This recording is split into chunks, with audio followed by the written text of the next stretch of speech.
सभी देवी देवताओं के जन्म की कई कहानियां प्रचलित हैं और बिल्कुल इसी तरह मां काली के जन्म से जुड़ी कई कथाएं सुनाई जाती हैं।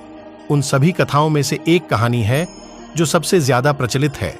बात उन दिनों की है जब एक शक्तिशाली राक्षस दारुण का अत्याचार तीनों लोकों में बढ़ गया था। तीनों लोकों में सभी इससे बहुत परेशान थे। सारे देवता दारुण के हाथों मात खा चुके थे। दारुण को वरदान मिला था कि उसकी मृत्यु एक स्त्री के हाथों ही हो सकती है। इस कारण सभी देवता हाथ जोड़कर ब्रह्मा जी के पास पहुंचे कि वे इसका कोई समाधान निकालें।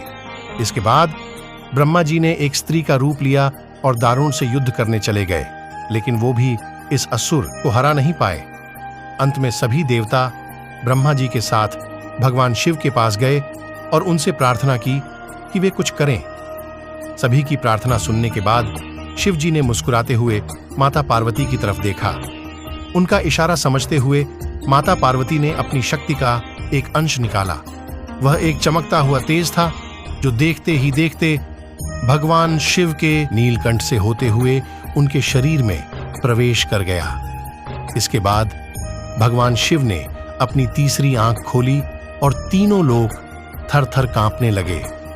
भगवान शिव की तीसरी आंख खुलने के बाद वह शक्ति उनकी उस आंख से बाहर निकली, जिसे देखकर वहां खड़ी डीढे सारे देवता घबरा गए। उस शक्ति ने एक विशाल और रौद्र स्त्री रूप ले लिया था।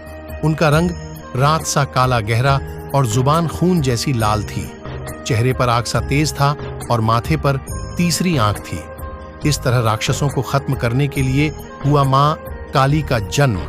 इसके बाद उन्होंने कुछ ही देर में असुर दारुण और उसकी सेना का नाश कर दिया।